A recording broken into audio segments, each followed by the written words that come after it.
So we have a wonderful panel this morning on AI and education with a really great diverse set of panelists here who represent different roles, different countries, different perspectives.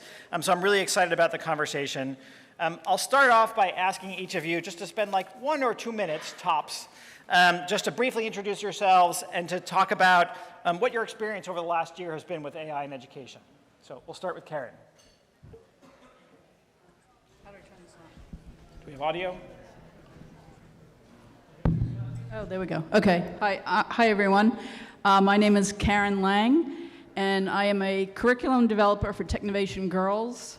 Technovation Girls is an organization that runs a global challenge annually for girls where they have to solve a problem in their community and then make a mobile app to solve that problem.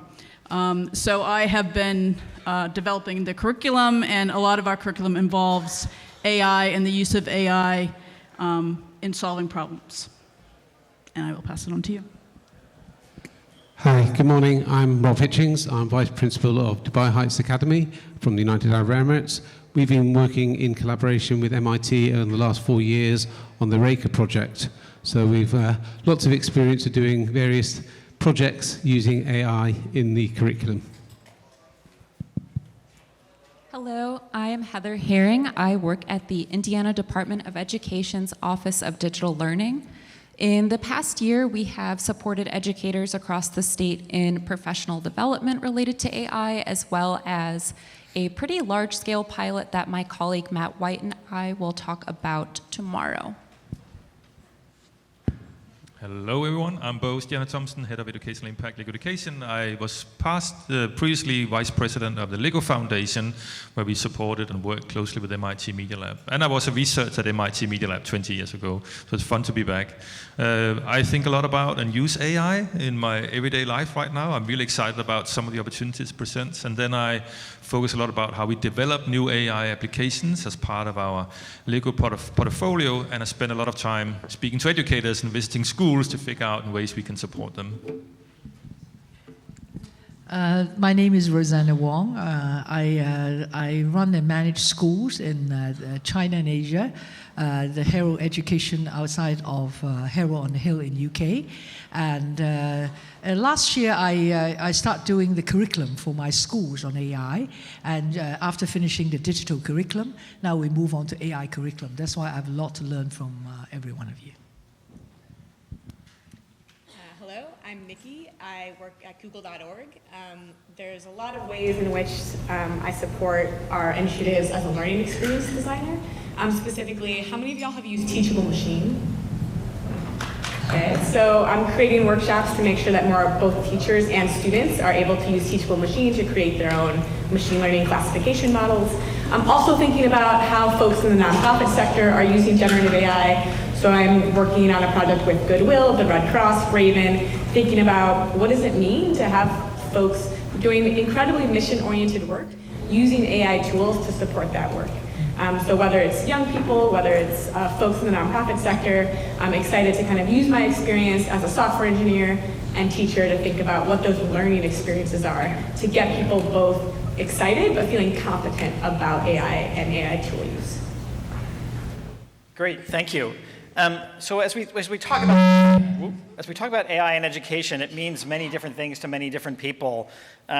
So I was just wondering if maybe a few of you could sort of point out, what do you think are some great examples that you've been a part of or seen recently that sort of point the way forward for where you think AI in education is going?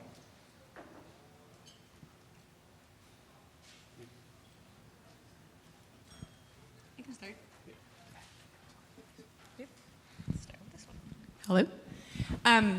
So earlier, Hal talked a little bit about constructivism, and I think like being at MIT and realizing the impact that Seymour Papert had on the constructivism moment, and thinking about AI as a tool. So what can students create with that tool that's personally relevant to them? And so when I was at the Computer Science Teachers Association conference last week, I did a workshop on Teachable Machine, and it was amazing to think about how are we using AI in combination with physical computing for students to create something that's meaningful to them?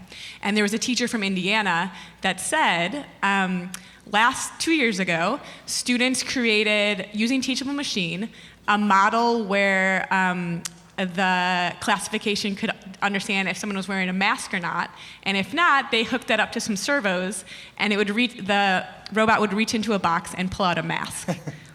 And so when we think about AI, we're really just thinking about a tool to create personally meaningful projects.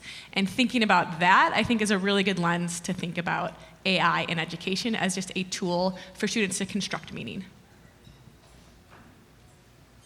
For me, AI in education has kind of got three major strands to it. It's kind of not just for the students, it's for the teachers, but it's also for the administration.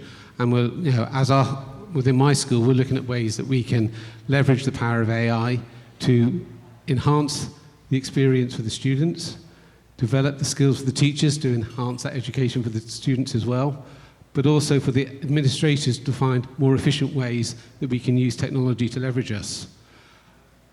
We all feel the kind of fears and the benefits and the kind of negatives around AI, but to me, I'm a bit older than a lot of you in the room, I kind of look back when computers first came into education, and we were all concerned about the impact that that was going to have on education.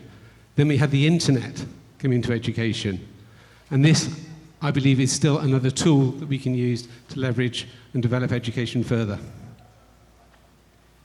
From my point of view, I mean, AI in education can be several folds. First of all, even for school management and school campus management, for example, there's a lot of things related to AI, not only robotic, but a lot of them. So we are actually looking into investing, in how AI can be help in the entire infrastructures, of school management, and also AI inside of the classroom, outside of the classroom, student performances, how to monitor student performances, gather data analytics, and all that thing. In the past, we use a lot of this manually, or even if we use digitally, but it's not from an AI point of view. So I think we need to review the entire the use of AI to what exactly to make education more effective inside and outside the classroom. No, you shouldn't feel obligated to answer this question. I'll have others, but if you would like to answer, please do. Okay. My next question is, as I talk to educators, many educators are scared about AI, many are confused about AI, many are excited about AI, many are all of the above. What should educators be doing to prepare themselves and their students for the future of AI? Play with it. I think that's the real best way to understand things, to experiment, to try it out. Obviously in safe ways, don't share your own personal data and so forth, but I've had a lot of discussions around what AI could do and what it might become, but as soon as you try it out, whether it's a generative AI or you try to do like teachable machines or something like that, you figure out what the limitations are and what opportunities are also. So it does require some upwards leadership, I would say, from educators. It is to say to school principals and so forth, we actually need time and permission to try these tools. But it is the best way to try the boundaries of it. And then I would say also try to give more choice to students. There's actually many ways we can learn from how students are using these tools and what questions they ask and the way they find information and the way they experiment. So I think that would be my starting point. I think also another aspect, I think experience is really great. Playing with the tools, it's definitely key, but also going beyond the tools. I think within the ed tech space, there's such a focus on the tools themselves and not so much on the more unfun aspects, depending who you ask. I think ethics is fun, but not everybody does. But that's definitely a key component. So I think building a background on what responsible AI can look like in the context of education, but also beyond, and getting familiar with, reading terms of use. I know that's not fun, but it's definitely key, especially as more companies pop up and come out of the woodwork without, a lot of testing. One thing I want to just echo what you said about leadership.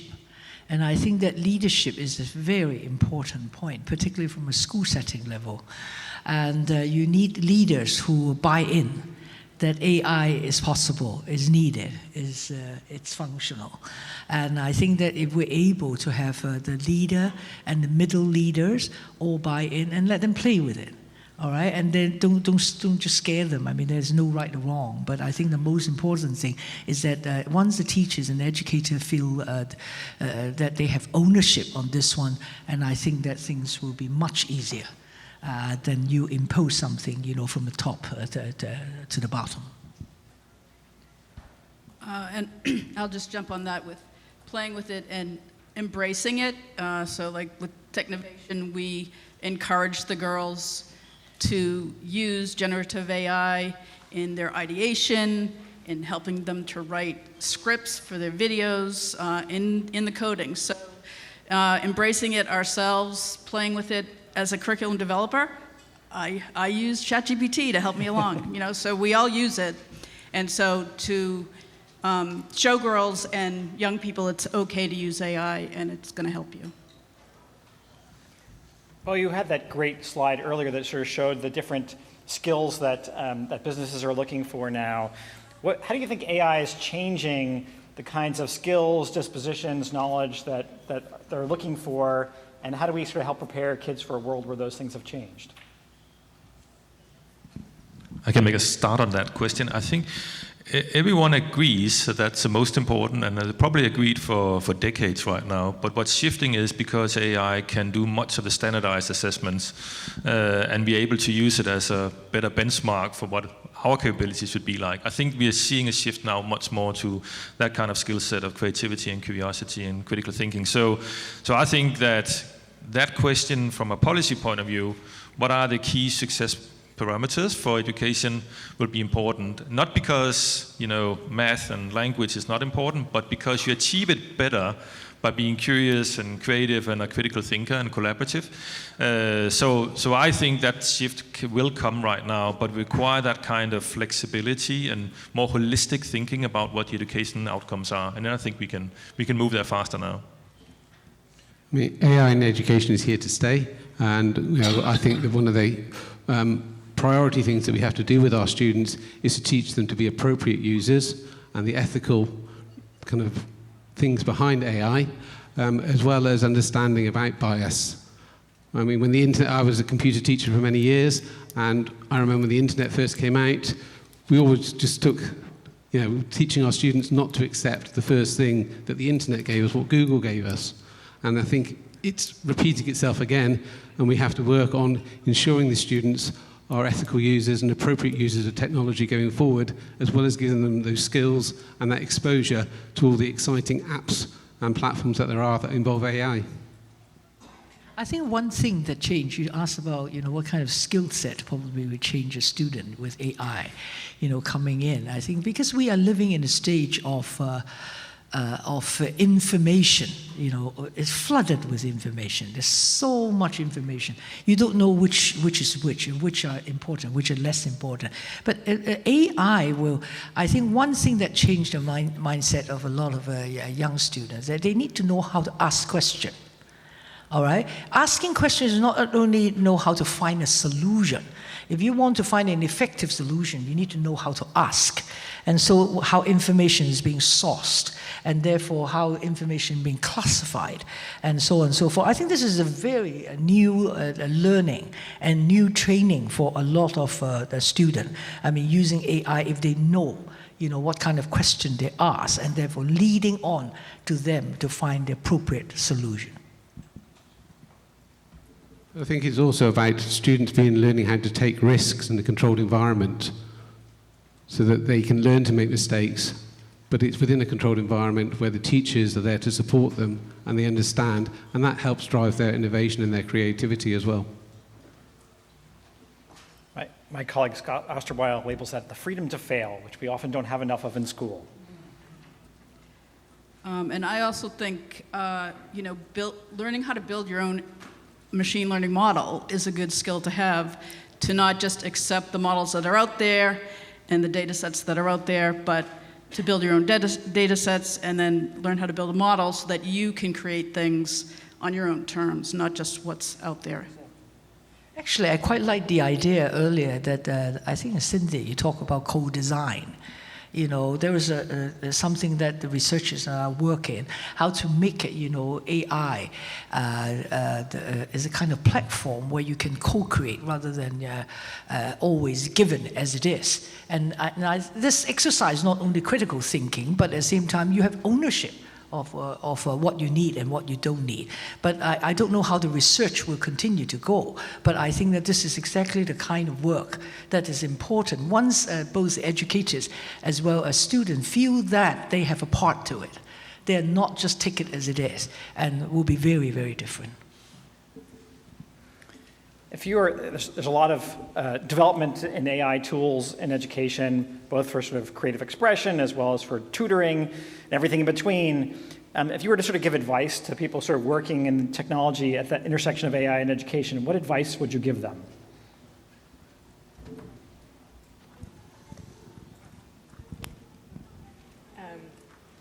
I think mine's not dissimilar to what Rosanna just said and what Dr. Breazeal was saying about co-designing, right? So what are the participatory research methods so that you're involving learners, parents, policymakers, learning scientists from the get-go in your research and in the design of these tools. And ultimately, a tool is only as good as an outcome, so how are you thinking about evaluating outcomes? I think when you look at the history of computer-aided assistance and intelligent assistance, a lot of those kind of missed the mark because there was never clear benchmarks on what learning outcomes those computer agents were trying to support students in getting. And so first of all, we need to think about what is it that we're hoping to support students with? How are we evaluating those outcomes iteratively? And how are we using participatory methodologies to make sure that from the get-go, the voices of students, parents, teachers, policymakers are in our technology that we're using? And so when we think about something like Google's Gemini, DeepMind is actually creating LearnLM, which is specifically a large language model specifically for education. And by including those voices in it from the get-go, we've seen that both educators and students prefer the generative AI responses from LearnLM over the responses from Gemini because that participatory design process was in it from the get-go. I would also echo the co-design and involving both teachers and students from the start. But also, if you are a leader, whether in a state, in a school, if you are going to implement an AI program in any way, shape, or form, go and see what it's like, especially if you're a state leader where you are not in a school building, not in a classroom. Go see what it's like. Go talk to those teachers, to the students, and see how it's actually being implemented, what challenges they're encountering, how is the actual program going, what would they change, what would they keep, because they're the experts, they're the ones using it in the room, and in Indiana, that's what we've definitely tried to do. And I can probably add on that, co-creation and the community, like we encourage our staff to be out there much more than we were in the previously. Like 99% of expertise, it's outside the company, it's in networks, it's in conferences and partners, but also that not only you go to test things in schools and with children and educators, but actually you volunteer much more. So you are trying to be out there. We're creating a volunteering program right now where we are saying, how can we be helpful to schools to learn actually what the situations are, what questions they have. So it's much more about bringing the societal purpose closer to the staff, no matter where you are in the organization. Talking about what advice I would give, and I think one thing that Hong Kong is now heading on looking into the curriculum on AI, particularly from the government point of view. And I like the simplicity of that curriculum. It's not a very complicated one. But there's 3 levels. One is that you must get the awareness right. You're aware what is AI first. This is a building of the right attitude, how you see AI. So the whole program, the first part of the curriculum is talk about awareness. Okay, what is it first. Don't talk about it. Don't reject it. Don't say no to it. But get it right. And the second level, they talk about the content. Now, they don't overwhelm people about AI as if this is only expert people know about it. Ordinary people will not understand it. So they make the content very simple, easy to grab, and therefore the teachers will not reject it. And the third level, they talk about ethical issues, a responsible AI. And so the first and the third, it's all about attitude. All right, if you get your attitude right, the content will be there. All right, and then you know how to use it, you know what is it, and how would it impact your learning, and therefore what is your responsible attitude at the end of the day. So then you are now swim into what AI means to you, and then you are selective in the content.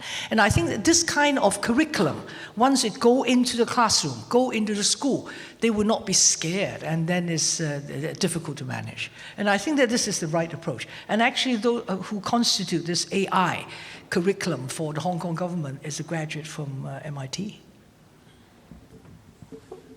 I would also jump in again with, there's great tools and tutors and that kind of thing you can use in education, but to look beyond that to what can these young people build with AI themselves? So to get them excited about not just using AI as a tool, but maybe using it as a tool to build something that will help other people. I'll take that as a prompt for my next question. I'll skip over one. But generative AI is based on statistical averages. So how do we get kids to, and empower kids to sort of do wonderful and creative things with tools that are based on averages?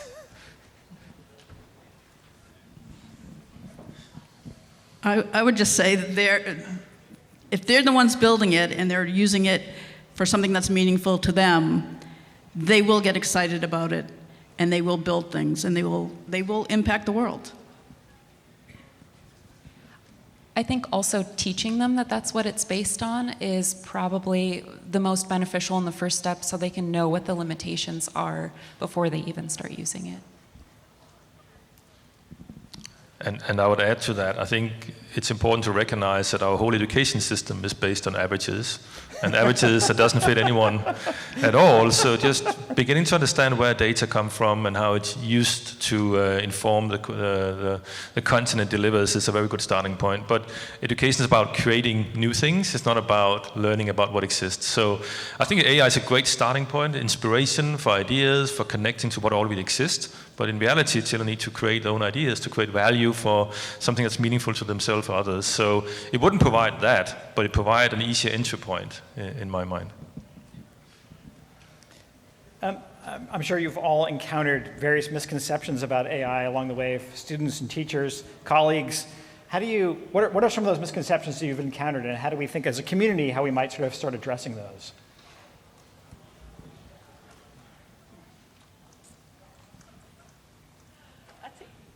A lot of people, when they first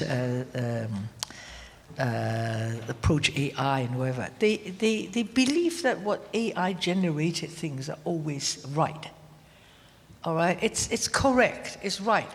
But and this is the perception, is that because it's machine, it cannot go wrong. And all the information there will be. I think this is the kind of perception, in my view, although a lot of experts in AI, but I usually put a question mark into it. And until I totally understand how they generate information and how, at the end of the generated AI come out, will be there. But there is a general perception that whatever they said is there, is right.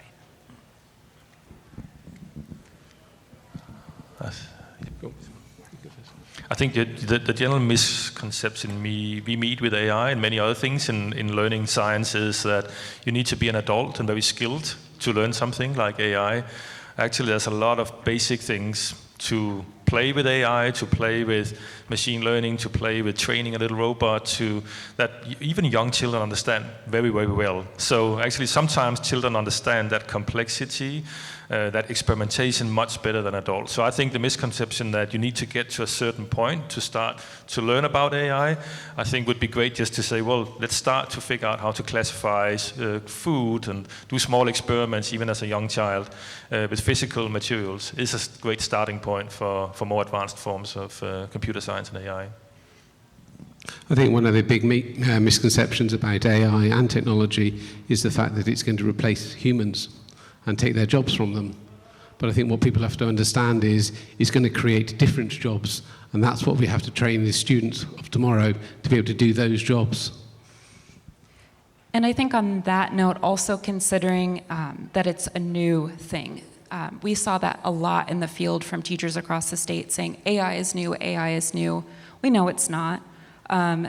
Teaching Machines by Audrey Waters is such a great book, and it talks about the history of the teaching machine and how far back it goes, and shows that algorithmic learning is not new and personalized learning is not new. I think another misconception that we should talk about as passionate educators is the types of people who write themselves into or out of creating machine learning models. Again, at CSTA, there was this great analogy of thinking about artificial intelligence as you could either be snorkeling, swimming, or diving. A lot of people think that they're just going to be snorkeling, right? They're just going to be surface level using artificial intelligence. But we need to make sure that every student knows that they can be part of diving. And so really proud to support the work of Technovation when we think about gender representation, when we think of racial representation.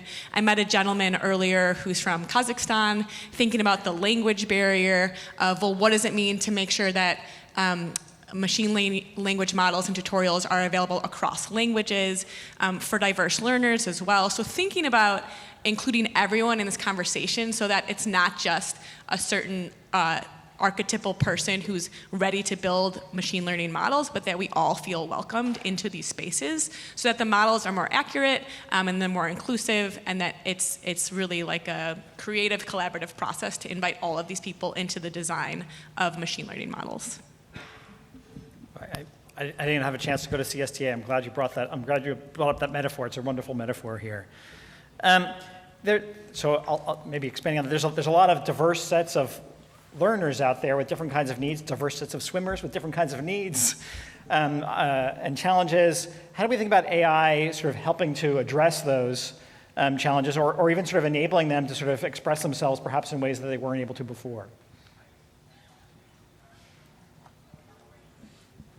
Well, I think it does help, but there's a huge challenge right now that much of what we just talked about, that AI, the way it's standardized and so forth, actually it's not been trained on the diversity of any kind of backgrounds, or neurodivergence or race and ethnicity and so forth. So there's a huge need to build up more data and training models for AI to be able to make more informed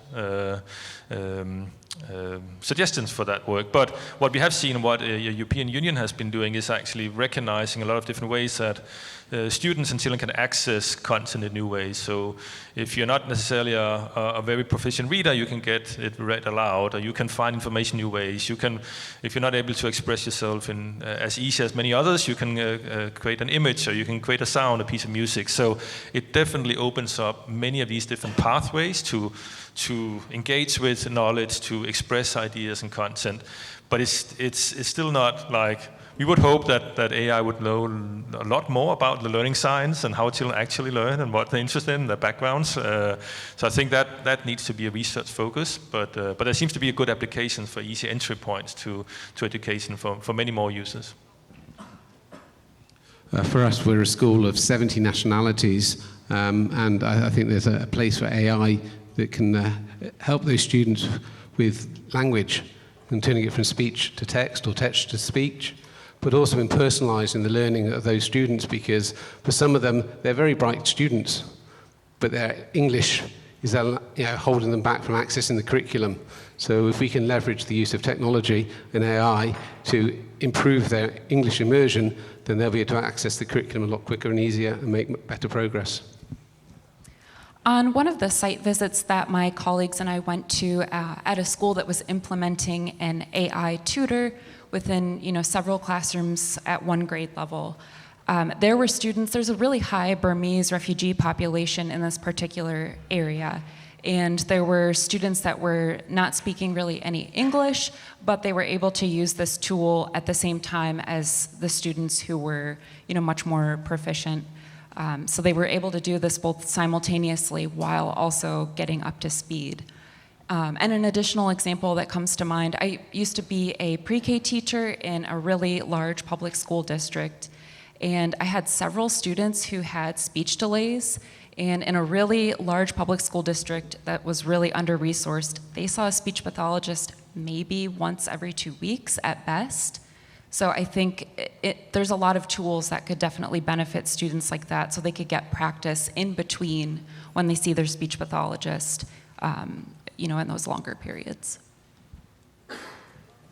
I think in addition to using some off-the-shelf tooling, I think there's a really good way for teachers to think about working with generative AI to understand IEPs, so to understand what IEPs look like in practice, to kind of take a lesson plan or a unit plan and say, hey, this is a unit plan I'm working on.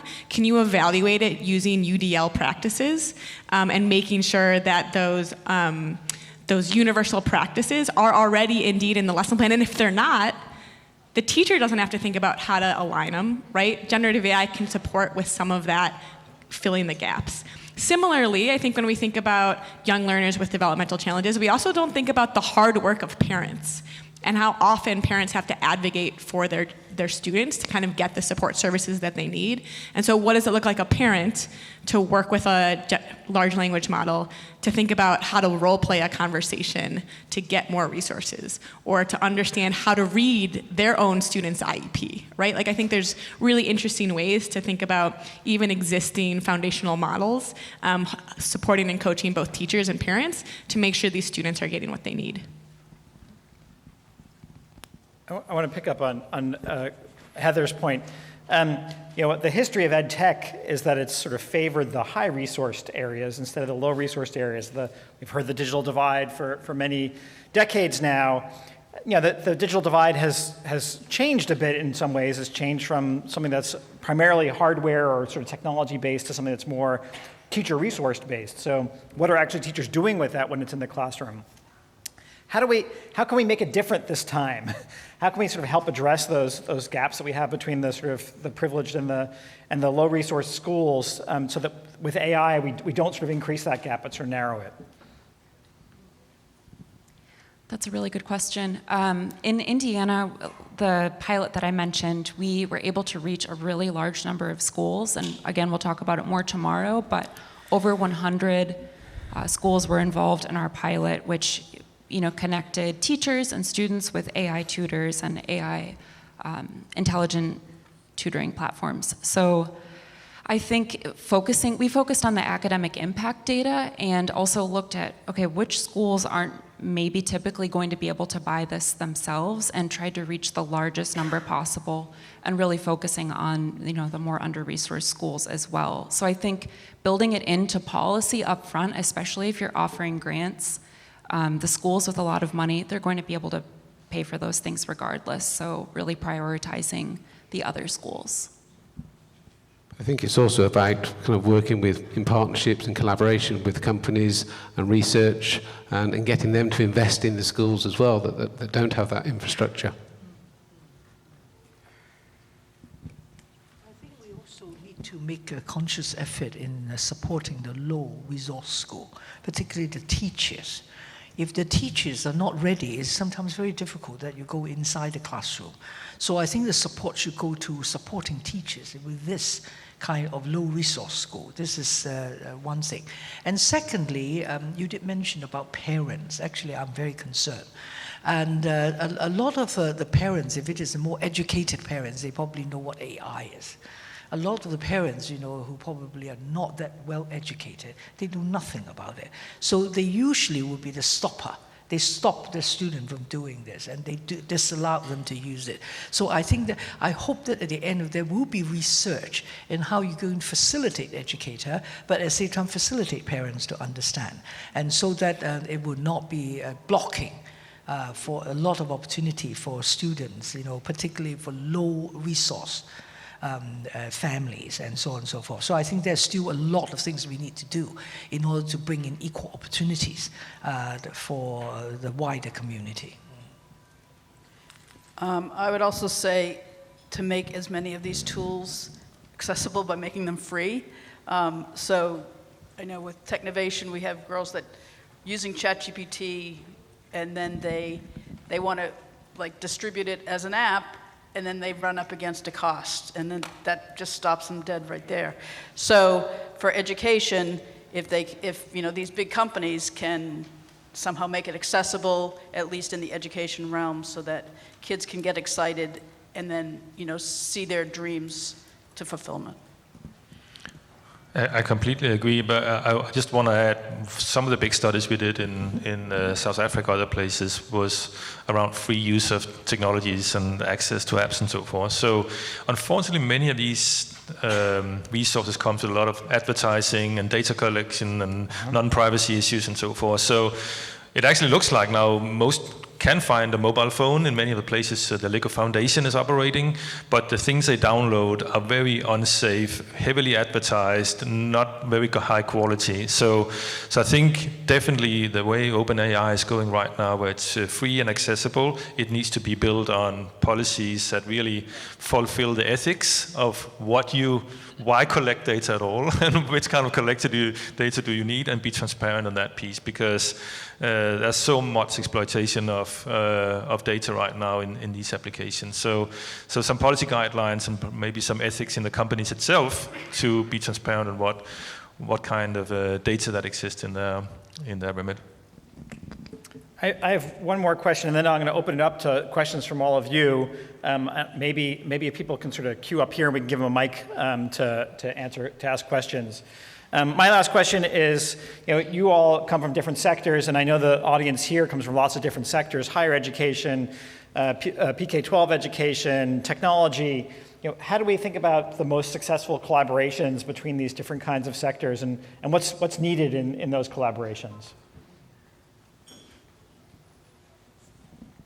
I'm a strong supporter for collaboration because I benefited from collaboration. As I said, we don't know a lot of things if we do not depend on other people. So what I did is that, because I'm in K-12 education, so I have built, an online platform for continuous learning for all educators, free. We don't charge them. It's all free. Now that kind of platform will then allow share learning. A lot of teachers who are teaching in K-12, they have a lot of problem. They cannot find a solution. So they can go into the platform and then share learn. And even collaborative learning with a university like MIT or what other universities that come in. They can have lecture, they can have... So we must have an open platform, for learning together and not charging them. And then at the same time, of course, it depends on whether... This to me, it's the most important thing, where we can pick up bits and pieces from different bodies' brain. And I think if you're interested, get the QR code and then join in with this platform of online learning together. The most successful collaborations we've seen is to help educators and help schools. Sometimes we think about schools should be changing and educators should be changing, but the reason that they're not necessarily engaged as much as they should be or could be is because they sit between a governmental district ambition and a parent expectation. So the collaborations that are public-private, where a district commits to this is about testing and trying out these technologies with the aim of curiosity and creativity to fill learning outcomes, and they actually bring the public awareness with them to parents to say, this is how schools should look like. These are types of environments where they work with the community. Then it helps the educators to actually to be much more engaged and supportive, because they're getting the frames around it. So, and companies can then provide services that fit into that. But I think that's a misalignment on what education should be like, what the outcome should be, that sometimes conflicts between what education is able to do. So that kind of district level partnerships would be great. Anybody else want to answer that one? I think, as my colleagues have been sharing, I think just the intentionality from the get-go. And so, for example, I'm out of Chicago and working with Chicago Public Schools to understand hey, have y'all seen any of the amazing AI curriculum that's out there for high school students? If you've seen it, what do you like about it? And what do you wish there also was? And we were able to set up listening sessions with CPS teachers that very next week and think about like, what are the gaps in the ecosystem? How can we fill these? And will those gaps still exist in a year? So as a company, we want to support the gaps when they exist, but also have a keen ear to the ecosystem to make sure once those gaps are filled, we've moved on and supported innovation and resources somewhere else. Another huge thing is supporting academic research. So Google has academic research awards specifically to support academics in understanding how to make AI more equitable, more inclusive, and to really think about the historical disparities that folks that have historically tried to access AI models and haven't been successful. And so I think being intentional, whether we're working with academics, whether we're working with teachers, whether we're working with nonprofit partners from the get-go, I think is a really great way to think about this kind of participatory co-design, which a lot of us have spoke on before. All right, I'll open it up to you. Any questions over here? I'll try to come down with a mic maybe.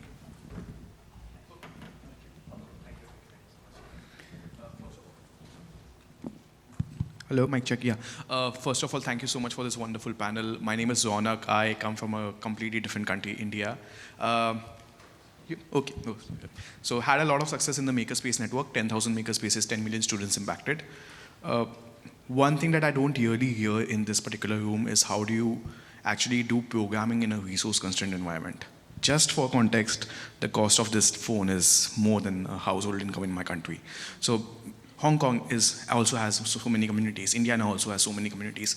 How do you get these resources in a programming sense to the students, the teachers, and also the parents, more importantly? That was my question. Thank you so much.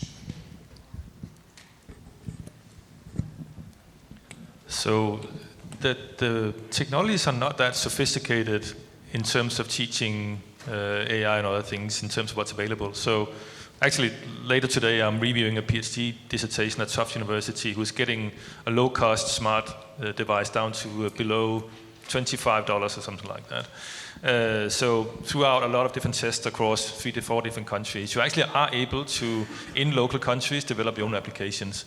So I think we need to get to much more local development of technologies and materials and help, relationships between institutions like MIT and the other to support that kind of development. So we've set up partnerships between institutions across countries that help that knowledge transfer and set up local development and expertise. So I think that's one way of getting started at least. I think we live in a world where a lot of us upgrade our devices quite regularly and then just shove the old ones in a drawer. And I think there should be more emphasis on recycling these old devices and sending them to areas that could use them.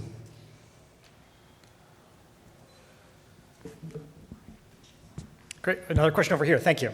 Hi, everyone. Thank you so much, everyone on this panel. It's been incredible to hear you all speak. My name is Nia Deming. I'm representing an organization called the Lab. We're based in Costa Rica, and we are a citizen participation laboratory, which means we're trying to find new and innovative ways to involve people in civic participation and education.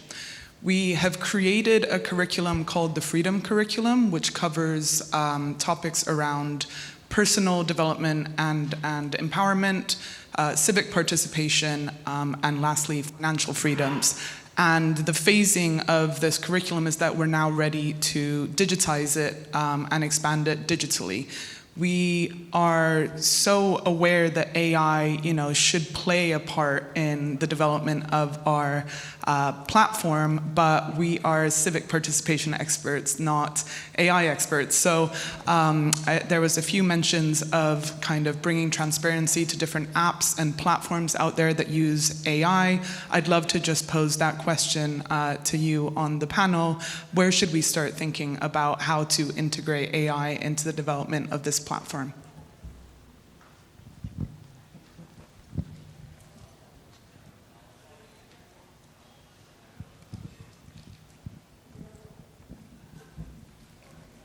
I just have a question to clarify. When you say platform, are you looking for support on a technical platform when you digitize? And so you're thinking about how your engineers might use AI, or just generally how you're going to think about using AI as you think about the building of the platform more holistically?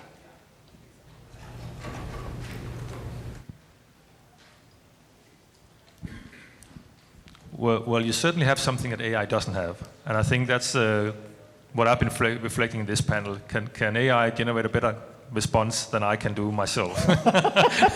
And in many instances it probably can, a general response. But the data you have and the insights you have on community, AI will not have that one. So obviously you need to get to a point where you download your own training AI and want to train it if you want to get to optimizing that use of it. But I think the big thing I've seen being lifted here is not the content, but how that content is delivered.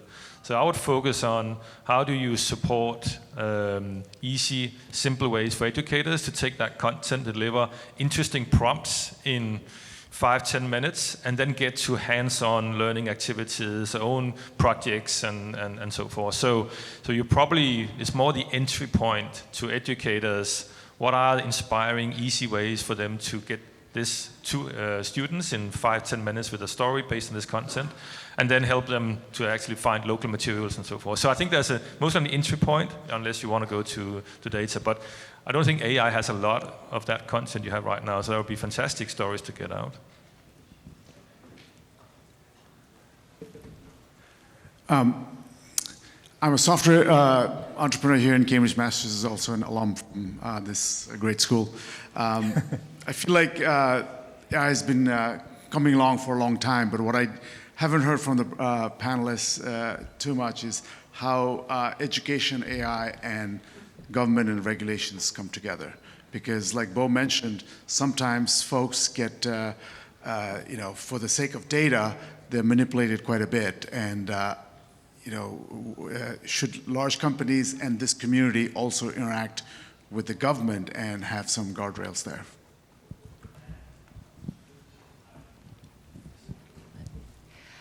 That's a really, really good question. It really depends, I think, on the state, because every single state in the US, and that doesn't even account for other countries, handles interactions between private companies and government agencies so differently.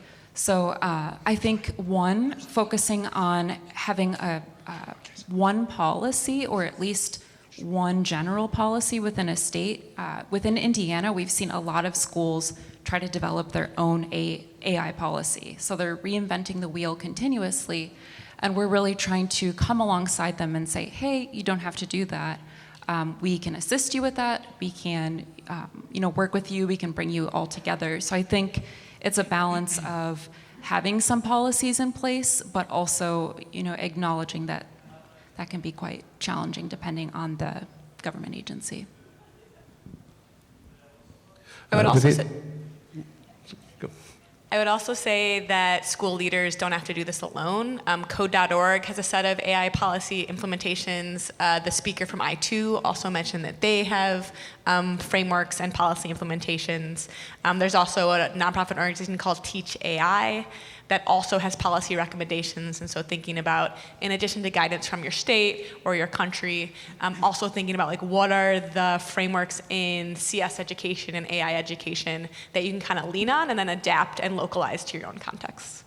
And just one other note, that's something we did with our AI guidance in Indiana. We pulled from Teach AI and Code.org because, again, the wheel does not need to be reinvented, and it also kind of points schools to use those resources rather than develop their own. Hi. Within Dubai, there are 223 private schools, and we're governed by the KHDA, a local government authority, and they recently kind of acknowledged the role of AI has to play within education, and they're now going to be pushing out a mandatory training course for all teachers in Dubai that have to take an AI course.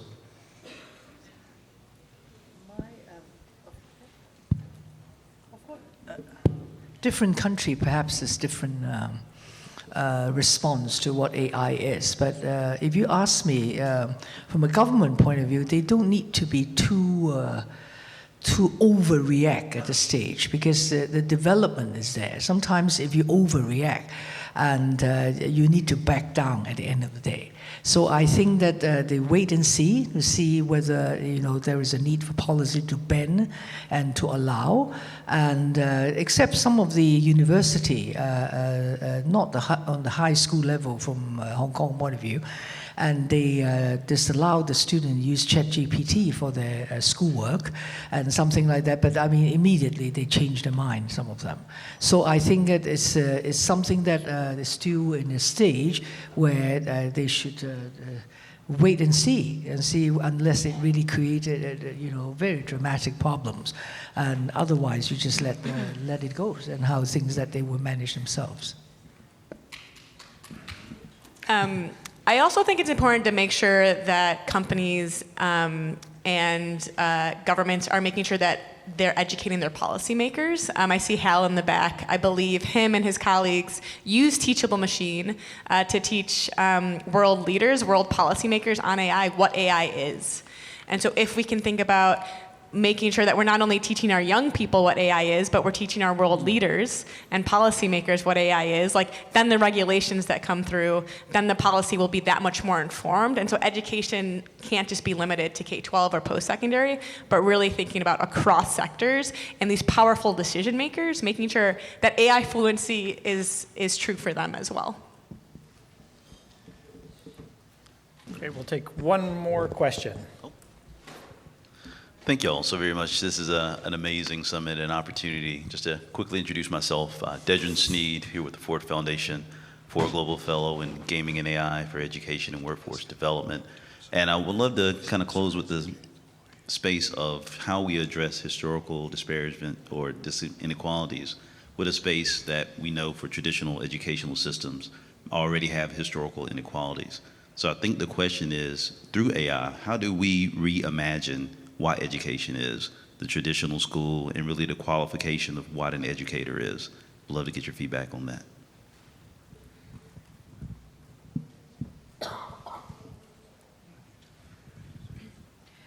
I kind of think AI is already starting to do that.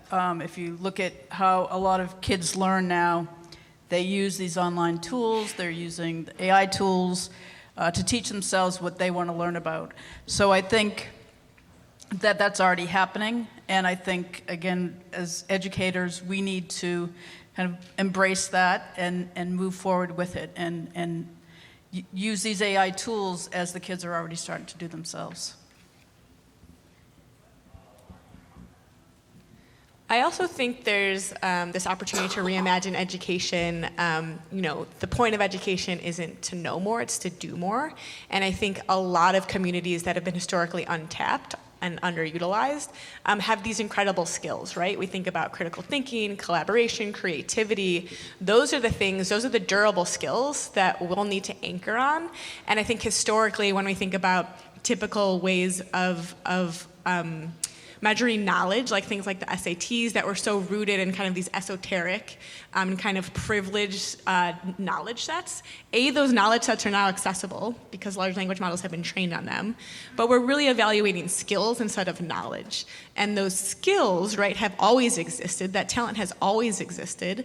I think now that students can move, I really like Bo's slide about project-based learning, problem-based learning, inquiry learning. If our schools are moving towards that as a method of assessing, evaluating, and amplifying talent, as opposed to just raw knowledge, I think we'll see naturally the amazing talent that exists in communities across the world, not just in elite spaces. I think that'll be a natural transition, maybe not natural. We need to encourage that transition to make sure that talent really does rise to the top. I'll close with a quote from my colleague Mitch Resnick, who many of you know, related to what you were just saying, who said we need to assess what we value rather than valuing what we assess. And so that means sort of like changing. A lot of us know like the kinds of things that we should value and that we should assess, but instead sort of the systems seem to value the things that are easy to assess. So we really need to think about reconceptualizing what we're assessing and how we're assessing, and making sure that that's something that serves everybody, particularly the people who have been historically underrepresented. So. Thank you all to all the panelists. Thank you for the great questions. And now it is time for a break.